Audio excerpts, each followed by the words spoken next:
Bueno, ante todo, buenos días. Agradecer a la escuela ESIEP nuevamente. Bueno, en esta oportunidad hemos tenido algunos aspectos técnicos que nos han demorado la transmisión, pero lo importante es que hemos podido salir a dar las clases. Bueno, ya estamos prácticamente en la parte final del curso. Es un ámbito totalmente distinto a las anteriores, ya que aquí se van a ver más asuntos de aspecto legal, asuntos de ejecución o inejecución de obligaciones que derivan a la solución de controversias, ¿no? Llámese arbitraje, conciliación, junta de disputas en caso de obras. eh, y todos esos aspectos normativos o entes legales que tienen por finalidad solucionar una controversia. Como a lo largo de este curso hemos visto pues que para realizar una contratación pública, sea para bienes, servicios o la ejecución de obra, se requieren eh, ciertos planes actualizados, disponibilidad presupuestal asignada por el Estado, las metas plasmadas por la entidad en el plan operativo institucional, las mismas que tienen que estar vinculadas con el plan anual de contrataciones, y estas a su vez se programan para que se realicen o se convoquen los procedimientos de selección durante los años y de acuerdo a las necesidades que tiene la entidad. Entonces ya hemos visto que esta norma de contrataciones o este procedimiento tiene tres fases, ¿no? La etapa preparatoria, la etapa de selección y la etapa de ejecución contractual. La etapa de selección, la etapa preparatoria, perdón, como bien sabemos, son todos los aspectos que se trabajan anterior al procedimiento de selección, donde básicamente se encuentra la formulación del requerimiento por el área usuaria, la remisión al órgano encargado de las contrataciones, las coordinaciones que se tienen que hacer, el requerimiento o disponibilidad presupuestal, las fórmulas de reajuste, todos esos aspectos que tiene que contar el órgano encargado de las contrataciones para poder eh, incluir en su plan anual de contrataciones y de acuerdo al programa establecido, sea este mismo órgano o el comité de selección quien se encarga de conducir el procedimiento de selección hasta el otorgamiento de la buena pro. También sabemos que dentro de esta etapa hay unas subactividades, ¿no? Relacionadas directamente a la parte de la selección, como es la convocatoria, el registro de participantes, las consultas y observaciones, consultas cuando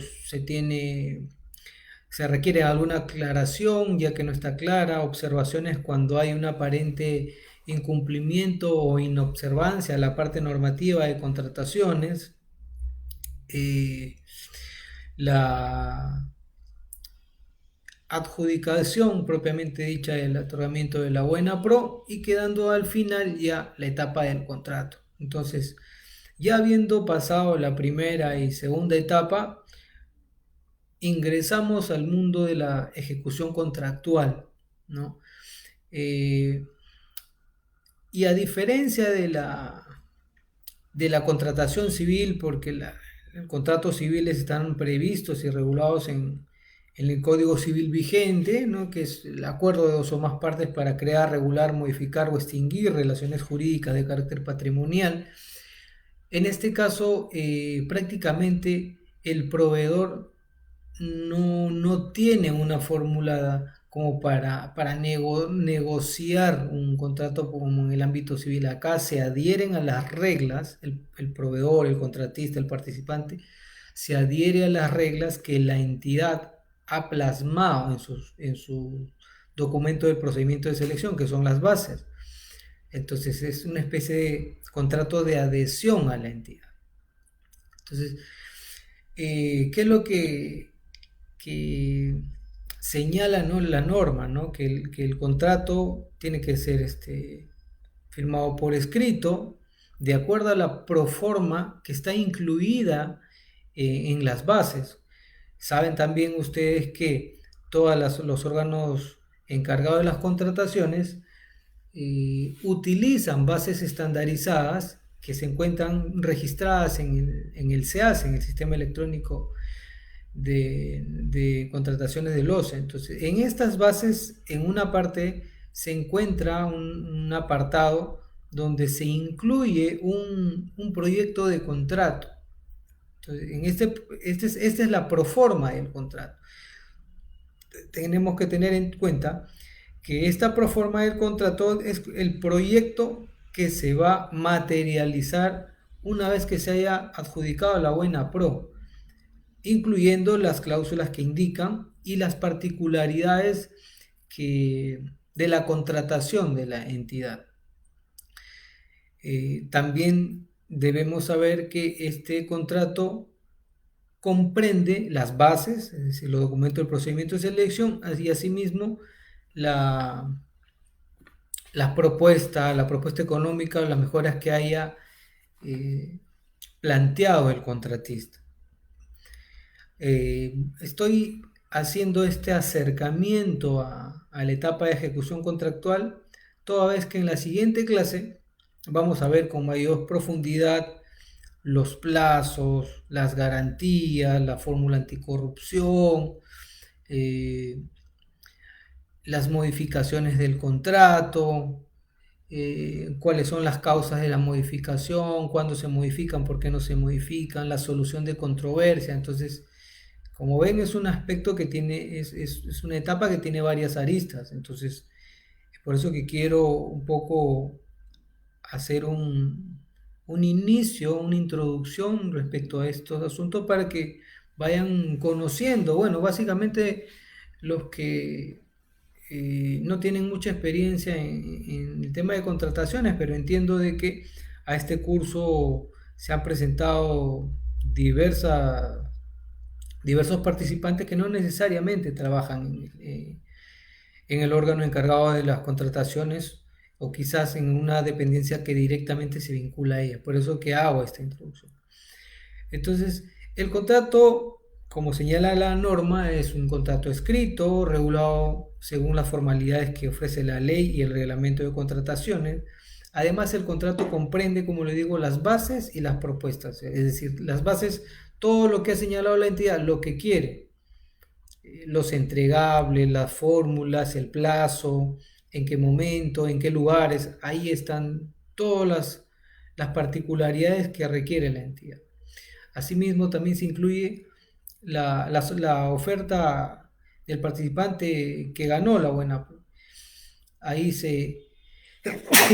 perdón, se debe observar si es que este participante o este postor que fue el beneficiario con la buena pro presentó alguna mejora, es decir, que al producto que él iba a entregar, si es que es un bien, por decir, unas computadoras, él además de las computadoras ha podido incrementar alguna mejora. De repente, por cada 5 computadoras de 100 compradas, entrega un estabilizador o 2 estabilizadores. Entonces, dependiendo de la cantidad de computadoras que adquiera, hay una proporción en la entrega de los estabilizadores. Y estos estabilizadores vienen a ser una mejora, que precisamente esta mejora ha sido considerada como un factor de evaluación para adjudicarle la buena. Es muy probable. Y así como en este caso, varios donde los postores también no solamente de repente plantean mejoras, sino ofrecen entregar el servicio en el menor tiempo posible. Entonces la entidad requiere este servicio en el menor tiempo. Entonces por eso que también se considera como un factor de evaluación el tiempo. Es muy distinto que me traigan un equipo médico con una situación de pandemia de acá a 30 días de firmado el contrato a que me lo entreguen a 5 días de firmado el contrato. Entonces, un factor de evaluación que en estas circunstancias tiene un aspecto sustancial para poder determinar o calificar como mejora este factor de evaluación. Entonces, hay diversas formas para plantear mejoras, para ofrecer, además del producto, un adicional para beneficio de la entidad. Entonces, es así como estas mejoras se tienen que plasmar en el contrato. Por eso que señala que el contrato no solamente comprende las 5 o 6 hojas que se firman, sino las bases que están en el expediente de contratación y la oferta del postor ganador, porque allí contiene qué es lo que ha incluido, cuál es lo adicional, la mejora adicional. Entonces, esos 3 aspectos van a comprender el contrato, de tal manera que cuando en algún momento pueda existir una controversia respecto a la ejecución contractual, a la interpretación de algún aspecto, no solamente nos referimos al contrato, tenemos que retrotraer y verificar cuáles son las reglas, cuáles son las bases, qué es lo que la entidad realmente pidió o qué es lo que el postor ofreció. De repente en el contrato se señaló que el plazo de la garantía comercial era 12 meses, sin embargo lo que pedía la entidad era 24 meses. Entonces, es por eso que no solamente se comprende el contrato, sino las bases y la propuesta que haya hecho el contratista, el postor. Otro aspecto también a mencionar son las modificaciones al contrato. Y las modificaciones al contrato se puede realizar por parte de la entidad o a solicitud del contratista. Entonces, básicamente encontramos 3 conceptos para modificar un contrato, que es la ejecución de prestaciones adicionales, la reducción del contrato, las prestaciones del contrato, y las ampliaciones al contrato. Y el cuarto que es digamos que es una ventana, si se puede decir, para otros casos que se puedan considerar para modificar el contrato. Es importante también saber que cualquier modificación al contrato no tiene que afectar el equilibrio económico de esto. Es decir, que cualquier modificación no tiene por qué afectar a la entidad algún asunto económico que se vaya, como consecuencia de un adicional, se vayan a incrementar los precios. O de repente vaya a haber un aspecto de una exoneración de pago, de la inclusión de gastos generales. Entonces, cualquier modificación al contrato, la norma señala que no debe de afectar este equilibrio económico. Es decir, que el pacto, lo convenido en el contrato respecto al precio, al pago, tiene que mantenerse, no tiene por qué elevarse, ni mucho menos que se le afecte a la entidad. Entonces, cuando hablamos de ejecución de prestaciones adicionales, que es una modalidad para modificar el contrato, esta es una figura legal que es excepcional. Hay que tener presente siempre esta consideración de la excepcionalidad. No por el hecho de que el órgano encargado de las contrataciones tenga suscrito un contrato firmado con un proveedor o contratista, no necesariamente se le tiene que hacer un adicional o realizar ejecuciones adicionales a ese contrato. No necesariamente, es una circunstancia excepcional donde el área usuaria debe de solicitar esta prestación adicional porque su stock ha disminuido de acuerdo, según la ocurrencia de un hecho, por decir en caso de la pandemia. eh, una institución de prestación de salud que tiene un stock de medicinas, en esta oportunidad puede tener una cierta cantidad de vacunas, digamos que 1000 vacunas, porque 1000 vacunas es el histórico de lo que normalmente se consume durante el año. Pero sin embargo, estas 1000 vacunas ya se consumieron por esta situación de pandemia. Y en marzo o mayo ya se consumieron las 1000 vacunas. Entonces, ¿qué es lo que sucede? Que ya no nos está alcanzando la vacuna. ¿Qué es lo que tenemos que hacer? De manera excepcional, ahí podemos hacer una ejecución de prestación adicional, que prácticamente es colgarnos de ese contrato para comprar hasta un 25% del contrato principal. Y siempre que contribuya a la finalidad del contrato. ¿Cuál era la finalidad del contrato en el caso de comprar medicinas? En proporcionar, dispensar medicinas a los pacientes. Entonces, para poder continuar, la norma nos prevé esta excepción, que es eh, realizar este adicional hasta por el tope máximo del 25% del contrato principal. Ese es el tope. Entonces, para que pueda hacer este procedimiento, el área usuaria hace un documento, un informe haciendo el requerimiento para la prestación adicional, lo canaliza el órgano encargado de las contrataciones, el órgano encargado de las contrataciones requiere disponibilidad presupuestal y sale con una ejecución adicional, que esa es una modificación al contrato. Le solicita al contratista que requiere el 25% adicional al contrato para las medicinas, el contratista le responde que sí, efectivamente tiene, y logran modificar el contrato. Entonces ya no vas a comprar 1000, vas a comprar 1250 vacunas, citando el ejemplo. Entonces es ahí nos encontramos en la figura de una ejecución de prestación adicional, que es una modalidad para modificar el contrato.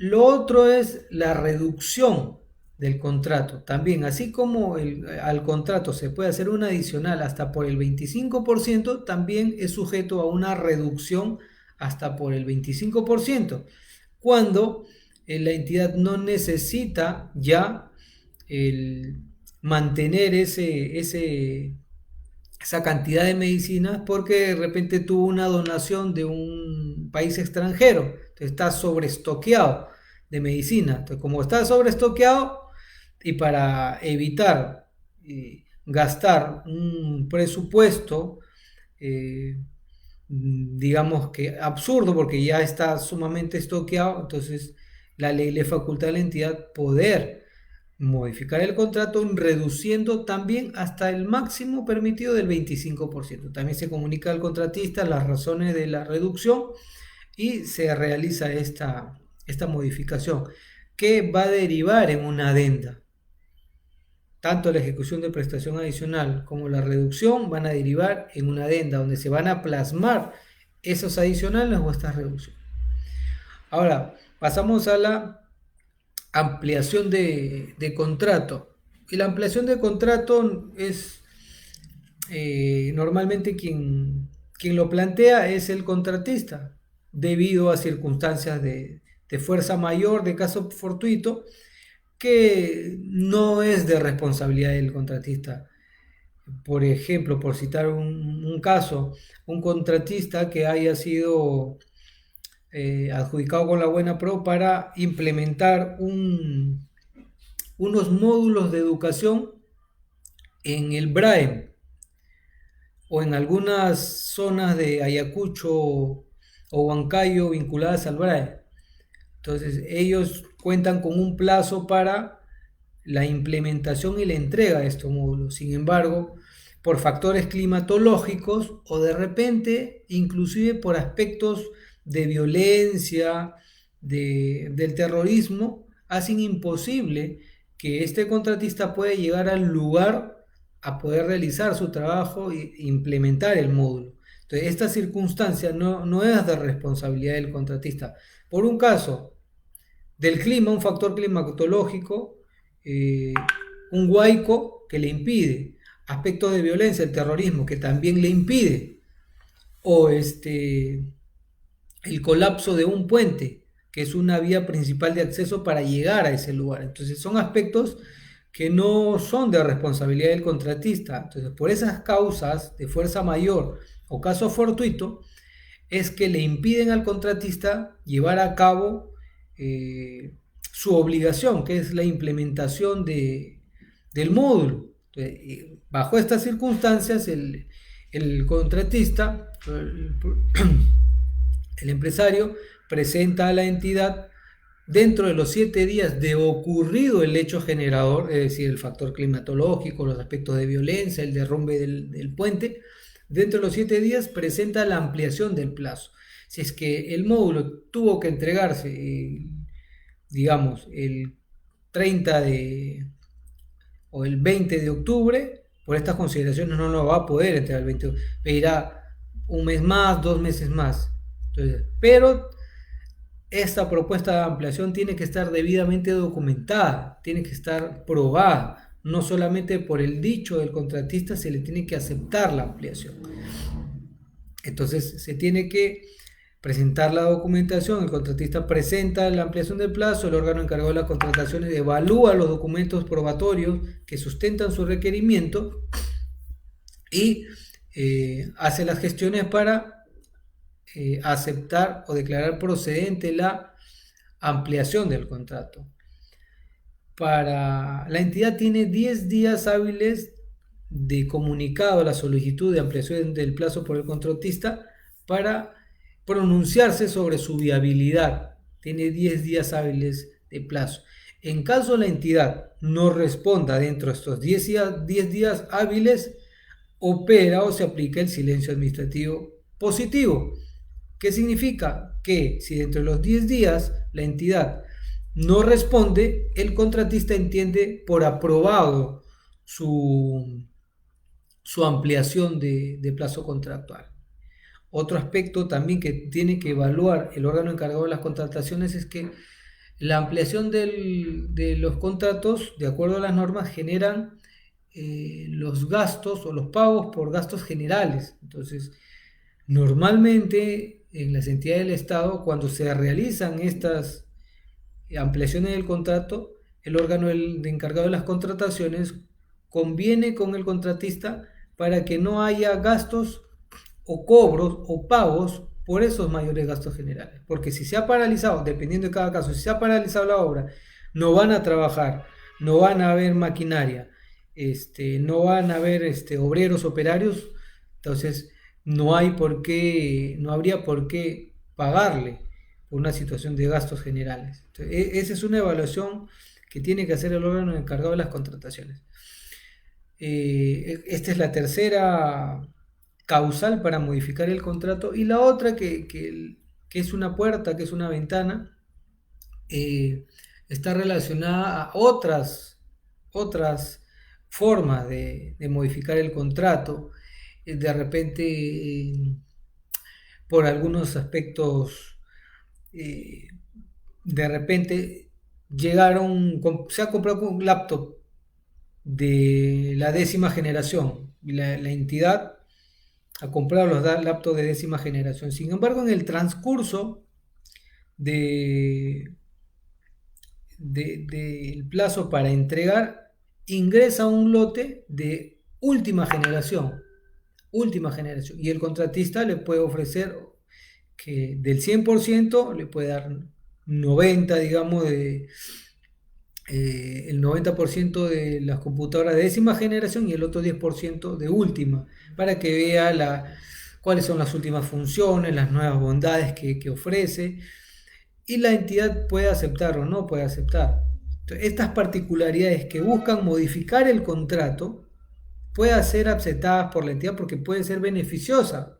Vamos a tener un 90% de laptop de 10ª generación y un 10% de última generación, para ver en el próximo lote ya vamos a comprar las de última generación porque ya sabemos cómo funciona, qué bondades tienen, etcétera, pero siempre y cuando no afecten el equilibrio económico del contrato. Es decir, que por el hecho que me entreguen estas 10% algunas laptops de última generación no va a significar que me van a incrementar el precio. Eso es importante. Y para ello, en este tipo de modificaciones, el órgano encargado de las contrataciones tiene que hacer un informe técnico legal sobre la viabilidad, tiene que plasmarlo, los beneficios, todos los aspectos que van a favorecer a la entidad para que pueda ser viable. Entonces, estas son las causas para poder modificar un contrato, y así como otros aspectos que se pueden presentar en cada caso particular. En el contrato, propiamente dicho, tienen que estar incluidas cláusulas obligatorias, que es cláusula de corrupción, cláusula de garantías, cláusula de solución de controversias. Son cláusulas que ya se encuentran especificadas en la proforma del contrato, que se encuentra contenido en las bases. Las bases ya están consideradas, pero de todas maneras es necesario que reforzarlo, para que lo tengan en cuenta, y saber que cualquier irregularidad, cualquier aspecto, cualquier indicio o hallazgo de corrupción bajo esa cláusula se puede resolver el contrato. Entonces, en ese contrato también se van a fijar cuestiones de pago, los entregables, las obligaciones, las formas en cómo se van a entregar. Si es un servicio de transporte, cuál es el procedimiento, cuáles son los puntos de entrega en Hilo, en Arequipa, en Cajamarca, en Tumbes, cuál es la mecánica, quién le va a firmar la recepción de la guía de internamiento. Asimismo, en el contrato se plasma cuál es la dependencia pertinente que le va a dar la conformidad del servicio, que le va a dar la constatación del servicio, la conformidad del bien. Ahí en este contrato se señala cuál es la dependencia encargada y responsable para dar la conformidad. Y este es un aspecto también sustancial, porque depende de esta constatación de servicio o conformidad de los bienes, va a depender la salud del contrato, va a depender la continuidad del contrato, porque si en caso esta dependencia observe los entregables, el servicio, quiere decir que el contratista no está entregando los bienes o los servicios que ha requerido, que necesita la entidad. Y es ahí donde vienen ya las controversias. Porque si él observa los bienes, los servicios, va a dar lugar a que no le van a pagar, va a dar lugar a que se va a generar una controversia, va a dar lugar a que el contratista o la entidad resuelva el contrato. Nos vayamos al ámbito de la solución de controversias, vamos a una conciliación, un centro de conciliación, que puede ser en el OCE, nos vamos a un arbitraje, que puede ser la Cámara de Comercio, donde vamos a discutir la interpretación y la ejecución del contrato. Pero básicamente todo esto radica en esta conformidad que tiene que dar el área usuaria, o la dependencia a quien se le haya delegado esta responsabilidad. Mucho tiene que ver. Si en caso el área usuaria detectase que hay artículos que no cumplen con los requerimientos técnicos, con los términos de referencia, los hará notar, los hará constar, le dará un plazo, eso también está previsto en la norma, le da un plazo al contratista para que subsane estas observaciones. Y vencido el plazo y de no subsanar las observaciones, ya el área usuaria o el área pertinente dará cuenta, dejará constancia que no se ha dado la conformidad porque no se ha cumplido con entregar los bienes, servicios o hasta obras de acuerdo a lo que la entidad ha solicitado. Entonces, ya ahí entramos al plano de la controversia, de los asuntos controversiales, la Junta de Disputas, que básicamente ya está directamente relacionado con cuando es la ejecución de obras, ¿no? Cuando hay ejecución de obras, tiene mucho que ver el residente de obra, que está digamos que es el ingeniero que está permanentemente en la obra, tiene que ver las actividades que funge el supervisor o que realiza el supervisor, de verificar que todo lo que está planeado y programado se ejecute dentro de los plazos, dentro de los días, informando a la entidad. Entonces, cuando se da un tipo de disputa, ¿quiénes van a ser los que van a participar normalmente? El residente de obra, aparte del contratista, el supervisor, etcétera. Pero este es en el caso de obra. Importante, repito, la dependencia que dé la conformidad. Porque además, si es que se da una conformidad sin a sabiendas de que estamos recibiendo un producto, un bien, un servicio defectuoso, que no cumple con las características que pide la entidad y lo da como válido, al final, cuando se detecte estos vicios, estos errores, son los responsables directamente de esta actividad, porque la conformidad da paso o da pie al pago correspondiente. Es esta dependencia quien le va a decir al contratista: muy bien, me has entregado las computadoras en óptimas condiciones, funcionando, con las cámaras de mejora que propusiste, y lo estamos recibiendo porque lo estás entregando conforme al contrato. Firman el acta, dan la conformidad, esa conformidad genera que el órgano encargado de las contrataciones realice todas las gestiones para que paguen. Resulta que se paga, bueno, como el caso de la policía, resulta que se paga en tiempo récord, en un día lo pagan, y cuando quieren sacar las computadoras para llevarlas a la comisaría o a cualquier dependencia, las computadoras, o muchas de ellas, no tenían placas, le faltaban componentes y no prendían. Entonces, cuando ya se haya este indicio de corrupción, por decirlo así, los directos responsables es la dependencia que se encargó de dar la conformidad del servicio, de dar la conformidad del bien. Ellos son los directamente responsables porque ellos previamente han tenido que verificar computadora por computadora, hacerla aprender, y además verificar si es que el contratista está cumpliendo con los parámetros.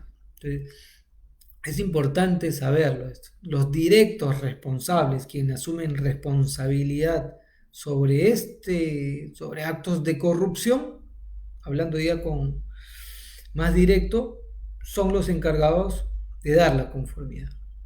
Entonces es mejor que, si es que ahí hubiera alguna observación, se plasme en un documento, se le corra traslado al contratista para que subsane dentro de un plazo razonable, y luego este plazo, o vencido este plazo, sin que haya subsanado, recién se proceda a dar cuenta al órgano encargado de las contrataciones para que se resuelva el contrato, se tomen las acciones correspondientes.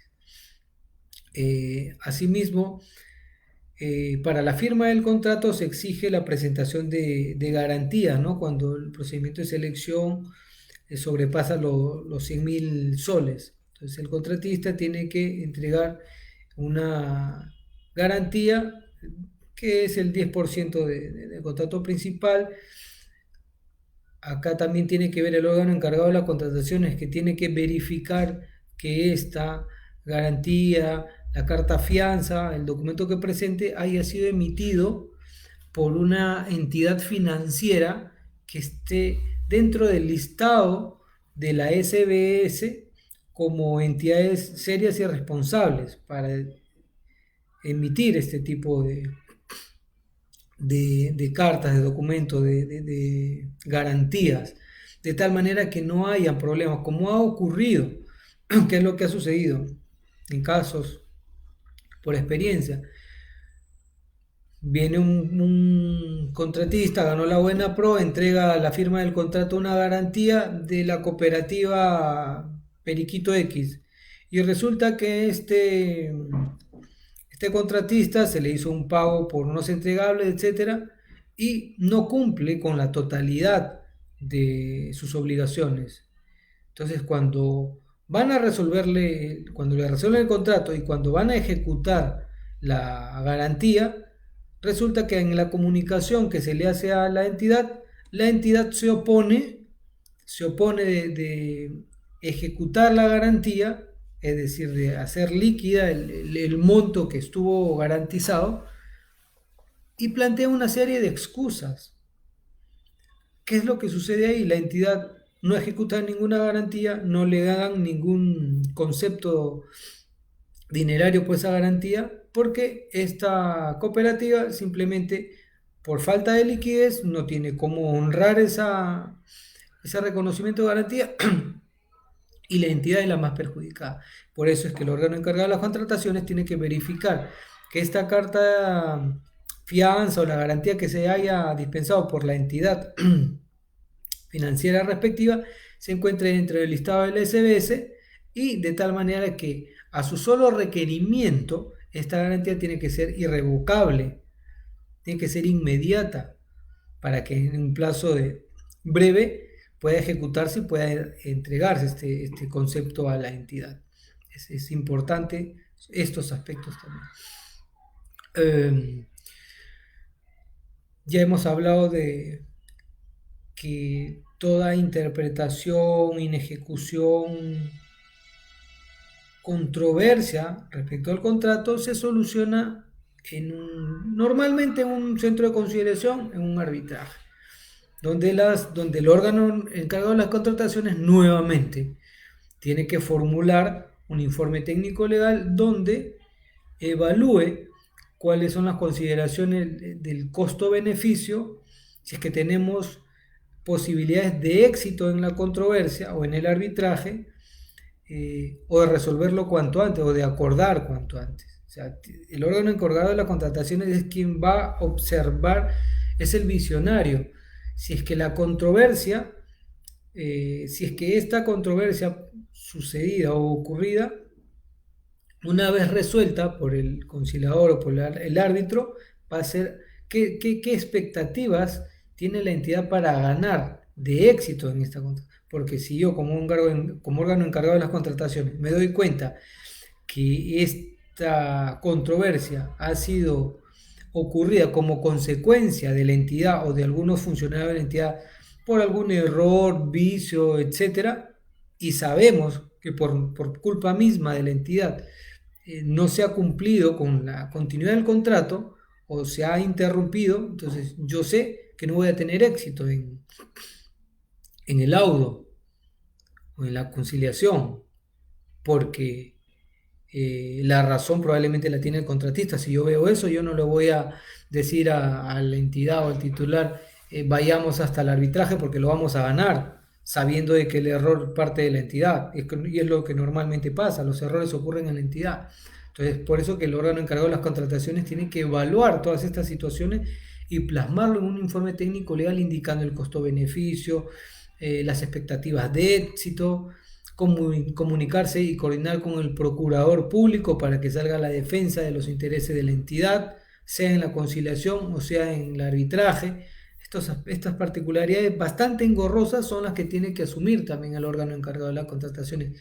Es por ello la importancia de esta parte de un procedimiento de selección. Entonces, ya hemos visto la parte introductoria de la etapa de ejecución contractual, las modalidades. Asimismo, también hay una forma de cesión de posesión contractual, es donde el contratista que ganó la buena pro, la ley, salvo excepciones, le permite ceder esos derechos a una tercera persona. Entonces, esos derechos se los transmite una tercera persona de acuerdo a una formalidad que tiene que plasmarse en documentos para que sea esta persona ya la que se va a vincular con la entidad. Pero como repito, si bien es cierto, esta